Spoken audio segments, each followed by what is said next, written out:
शोहरत तो जनाजे पर दिखती है। कभी किसी ने यह मजाक में कहा था, किसी तलखी ने, लेकिन जुबीन की असम में आखिरी विदाई ने इसे सच बना दिया। और क्या सच्चाई थी वो, दिल दहला देने वाली, रूह को झकझोर देने वाली। क्योंकि जुबिन की मौत के बाद असम ने सिर्फ एक गायक को विदा नहीं किया। उस दिन असम ने अपनी धड़कन, अपनी पहचान और अपने बेटे को खो दिया था।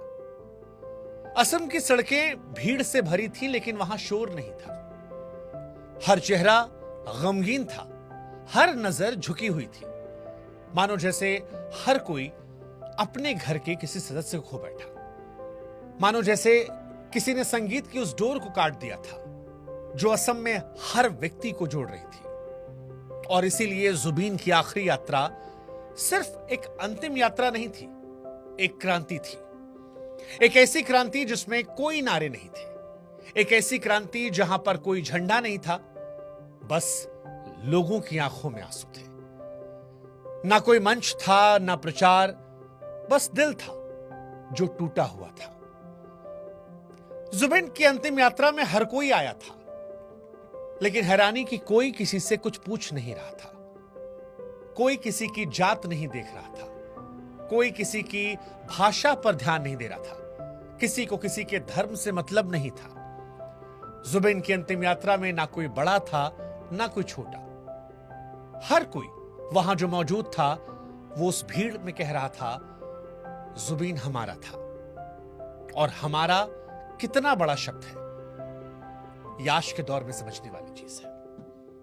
इस शब्द में मजहब से बड़ा रिश्ता है, राजनीति से गहरी डोर है। हमारे शब्द का मतलब होता है हमारा अपना, वो जो हमारा हिस्सा है। और जुबीन के जनाजे की तस्वीरें चीख चीख कर कहती हैं कि जुबीन सबके थे, सबके।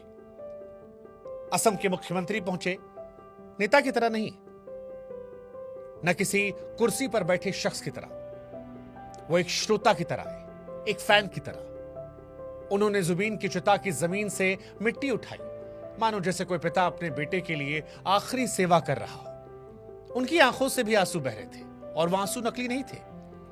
वो उस दर्द का हिस्सा थे जो हर घर की चौखट पर उस दिन बिखरा पड़ा था।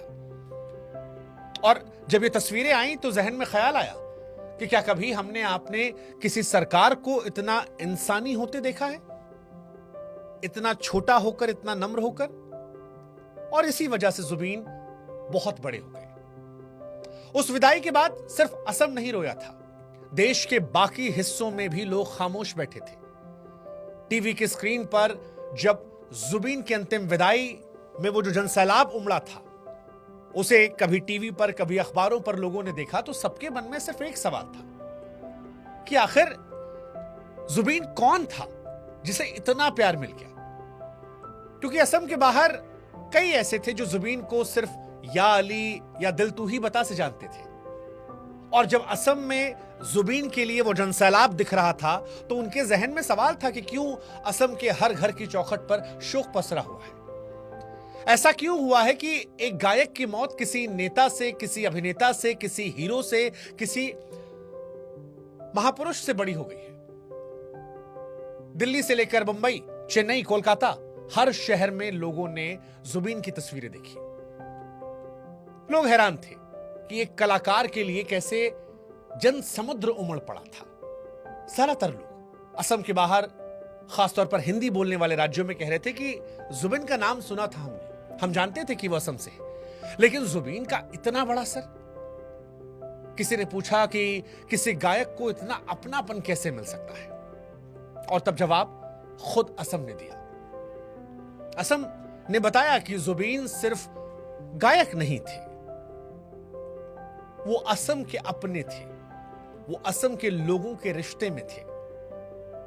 वो धुन थे जिस पर असम ने बचपन जिया था, जवानी बिताई थी और अपने दर्द को सहा था।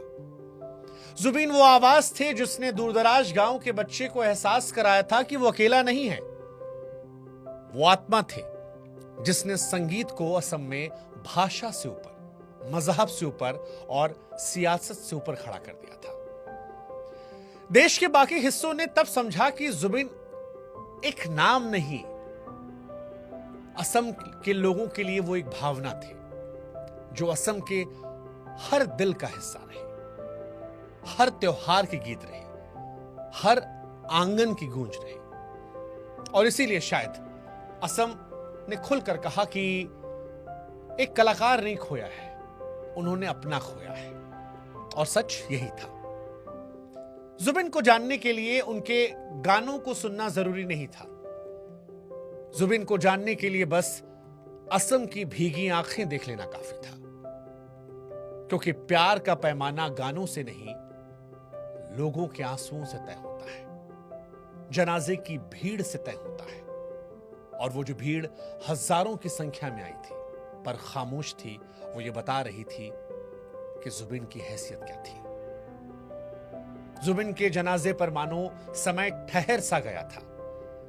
सफेद फूलों से ढके शव पर सबकी निगाहें जमी थी। हर कोई मन ही मन कह रहा था कि यही वो इंसान है जिसने मेरी जिंदगी का पहला गीत गुनगुनाया था। भीड़ में कई बच्चे भी थे, हाथों में पोस्टर लिए। किसी ने अलविदा जुबिन लिखा था, किसी ने गुड बाय जुबिन लिखा था। इनमें कई बच्चे शायद ऐसे भी रहे होंगे जिन्हें मौत का मतलब तक नहीं पता था, पर उन्हें यह एहसास हो रहा था, यह महसूस हो रहा था कि कोई बहुत बड़ा, कोई ऐसा जो कईयों को प्यारा था, कोई ऐसा जो कईयों का सहारा था, वो चला गया। भीड़ में कोई बूढ़ा भी था जो कांपते हाथों में रुमाल, आंखों में समंदर लिए बार बार बुदबुदा रहा था कि हे ईश्वर, इतनी जल्दी क्यों बुला लिया। लेकिन फिर चिता जली।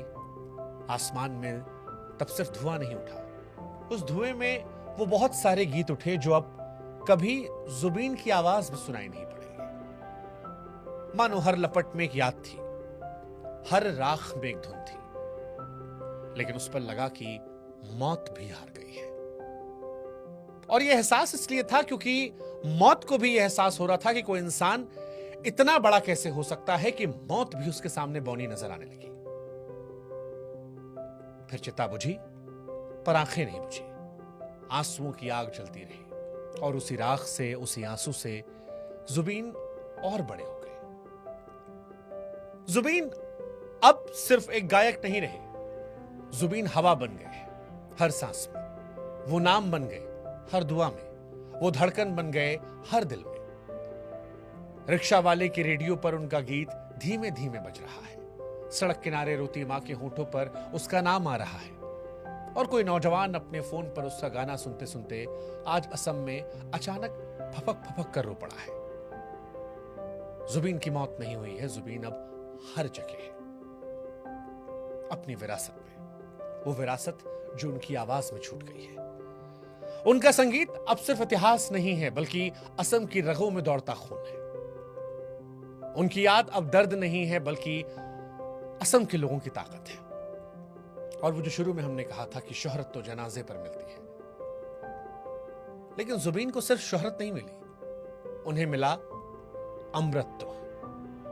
उन्हें मिला वो प्यार जो किसी अवार्ड से बड़ा है, उन्हें मिला वो सम्मान जो शायद अब कभी नहीं मिटेगा। और इसीलिए जब कोई भी आली गाएगा या कहीं पर यह गाना सुनता हुआ मिल जाएगा, जब कभी किसी मेला त्योहार में लोग उनके गानों पर थिरकेंगे, जब कोई अकेला इंसान उनके गीत में अपने दर्द को ढूंढेगा, तब जुबिन लौट आएंगे, हर बार, हर जगह। क्योंकि अब जुबिन सिर्फ एक गायक नहीं है, वो सांस की तरह बन चुके हैं, एहसास बन चुके हैं। और इसीलिए आज हम कहेंगे, अलविदा जुबिन, पर तुम कहीं गए नहीं हो, तुम हमारे साथ हो हमेशा। संपूर्ण असम वासियों की तरफ से जुबिन गर्ग को हमारी श्रद्धांजलि। ओम शांति।